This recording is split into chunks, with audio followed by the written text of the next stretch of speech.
মোবাইলে খবর দেখলে কদিন ধরে, আজ বিগত 1-2 মাস ধরে যখনই মোবাইলটা খুলছি খবর দেখব, খবরের কাগজটা হাতে দিচ্ছি, টিভি খুলছি, একটা জিনিসই সবসময় সব চ্যানেলে ঘুরে বেড়াচ্ছে, সন্দেশখালীর অত্যাচার। মনে রাখবেন, এমনি এমনি কিন্তু নয়। এখনো যদি হিন্দু এক না হয়, ব্রাহ্মণ ক্ষত্রিয় বৈশ্য শূদ্র হাড়ি মুচি মেথর ডোম তেলি কামার চামার রুহিদাস যারা আছে, এখনো যদি হিন্দু এক না হয়, পুরাতন রামগড়টাও কিন্তু সন্দেশখালী হয়ে যেতে বেশি দিন সময় লাগবে না। সেই দিনটা আমাদের সামনে এসে গিয়েছে। কেন বলুন তো? একটা মুসলমান বাড়ির 10 বছরের ছেলেকে কেউ যদি একটা চড় দিয়ে দেয়, পুরো মুসলমান পাড়া ঝাঁপিয়ে চলে আসে, আমাদের ছেলেকে মারলে কেন, কি অন্যায় করেছে। একটা হিন্দু বাড়ির লোক যদি রাস্তায় পা ভেঙে পড়ে থাকে, ওকে বাঁচাবার জন্য কেউ ছুটে যায় না, পাশ দিয়ে সবাই পালিয়ে যায়। আমাদের সর্বনাশের মূলে আমরা নিজেরা, অন্য কেউ নয়। হ্যাঁ, কেন? সবসময়ের জন্য মনে রাখবেন, যে গ্রামে 50টা মুসলিম বাড়ি থাকে একটা মসজিদ তৈরি হয়ে যায়, যে গ্রামে 500 হিন্দু বাড়ি থাকে একটা মন্দির তৈরি হয় না। যেটা আমাদের জীবন, এই মালা তিলক হরিনাম কীর্তন অনুষ্ঠান মহোৎসব মালা জপ সব বন্ধ হয়ে যাবে আর 20 বছর পর। হরিনাম যেখানে বসে করছ সে মাটিটাই থাকবে না, মাটিটাই দখল হয়ে যাবে। তাকিয়ে দেখবে বাংলাদেশের দিকে কিভাবে বেঁচে আছে হিন্দুরা। মনে রাখবে, এখনো সময় আছে। এখন একজন বিপদে পড়লে পুরো পাড়া ঝাঁপিয়ে পড়বে। কেন বিপদ হবে? না না না, আমরা তো দরজা বন্ধ করে দেই, ওকে মারছে তুই যাসনি। আরে তোমাকে যেদিন মারবে সেদিন তুমি কোথায় যাবে?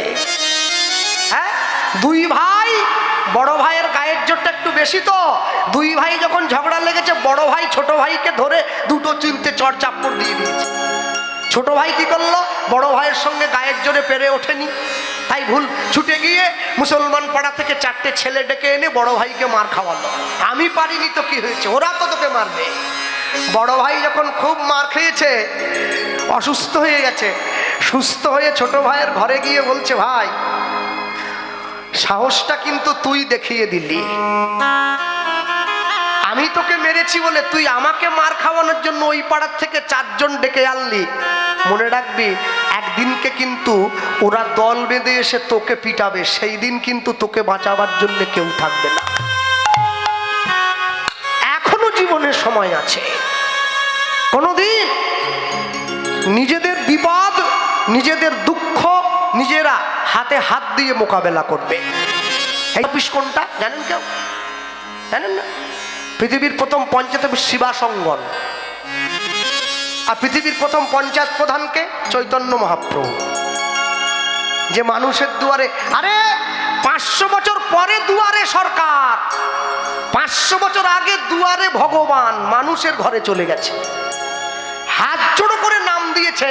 যে তাকে ভালোবেসেছে হাতে ধরেছে, যে ভালোবাসেনি তাকে পায়ে ধরেছে। এত কিছু দেয় মানুষকে। কেন? ছেলে মেয়েরা পড়াশুনো করে না, স্কুলে গেলে সরকার বলে বাড়ির থেকে কাশি নিয়ে আসবে, ভাত দেবো, মাছ দেবো, সোয়াবিন দেবো, ডিম দেবো। কেন? অন্তত পড়াশুনো করতে না আসুক, যদি ডিমের জন্য আসে 1 লাইন পড়িয়ে ছেড়ে দেবো। এত কিছু দিয়েও ছেলেদেরকে পড়াশুনো করানো যাচ্ছে না, সেই ঘুরে বেড়ায়। 500 বছর আগে মানুষকে কিচ্ছু দেয়নি, লক্ষ মানুষে তার পাশে ছুটে গেছে, শুধুমাত্র হৃদয়ের ভালোবাসাটা দিয়েছে। যতদিন পর্যন্ত হৃদয়ের ভালোবাসা বজায় থাকে, তোমার ক্ষতি কেউ করতে পারবে না। মানুষ পিছন থেকে একটু ঘেউ ঘেউ করবে বটে, ওটা নাম থাকলে বদনাম তো থাকবেই। পৃথিবীতে যাদের সুনাম আছে তাদের বদনামও আছে, ওটা নিয়ে ভেবে লাভ নেই। তুমি তোমার লক্ষ্যে এগিয়ে চলো। হ্যাঁ, আলেকজান্ডার বলেছিলেন কি, বলে আমি সেই দলকে ভয় পাই না যে দলে 100টা সিংহ লড়াই করে কিন্তু নেতৃত্ব একটা ছাগল দেয়। আমি সে দলকে ভয় পাই না, আমি সেই দলকে ভয় পাই যে দলে 100টা ছাগল লড়াই করে কিন্তু নেতৃত্ব একটা সিংহ দেয়। 100টা সিংহ লড়াই করে, ছাগল যদি নেতা হয় 100টা সিংহ ছাগলের মতো গিয়ে যুদ্ধক্ষেত্রে মারা যাবে। 100টা ছাগল লড়াই করবে, নেতা যদি সিংহ হয় ছাগলগুলো সিংহের মতো গিয়ে লড়াই করবে। সবার আগে আপনি ঠিক করুন আপনার জীবনের শুরুতে আপনি কাকে দাঁড় করিয়েছেন। না না, আমি ভোটে দাঁড়ানোর কথা বলিনি, সংসারের কথা বলছি। কুরুক্ষেত্রের মাঠে অভিমন্যু মায়ের পেটে শুয়ে অর্জুনের ছেলে চক্রব্যাহুতে প্রবেশের নীতিটা শুনল, বেরোনোর পথটার বেলা ঘুমিয়ে পড়েছিল। কি সপ্তরথী মিলে অন্যায়ভাবে হত্যা করলো। চক্রব্যাহুটা কি? চক্রব্যাহু কি মাঠের যুদ্ধ নাকি? সংসার রূপী কুরুক্ষেত্র। এখানে ঢোকার পথ আছে, বেরিয়ে যাওয়ার কিন্তু পথ নেই। বেরিয়ে যাওয়ার আগে যদি আপনি ঘুমিয়ে পড়েন, মৃত্যু এসে আপনাকে নীরবে টেনে নিয়ে চলে যাবে। মরণ আমাদের হবেই, তবে মরণটা যেন সুখের মরণ হয়। জন্মিলে মরিতে হবে, অমরকে কোথা কবে। বৈষ্ণব মহাজন লিখছেন কি, হরি নামের নৌকা খানি শ্রী গুরু কান্ডারি উলুধ্বনি। হরি নামের নৌকা খানি শ্রী গুরু কান্ডারি, হরি নামের নৌকা খানি শ্রী গুরু কান্ডারি, হরি নামের নৌকা খানি শ্রী গুরু কান্ডারি, সংকীর্তন করা হলো দুবাহু প্রসাদী। তাই গৌর হরি করা হলো দুবাহু প্রসাদী।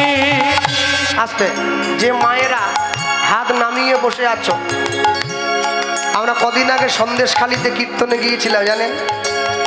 পুলিশ বলছে কোথায় যাবেন দাদা? খালি গানে যাব। বলে ওভাবে গেলে হবে না, তবে বলে এরম করে যান। কেন? বলে জানেন না 144 চলছে, নামিয়ে দিলে গুলি খেতে হবে তো। তা আমি জীবনের ভয়ে হাত তুলেছি, হরি নামের জন্য হাত তুলিনি। এই তো বড় দুঃখ। তুলে থাকবে।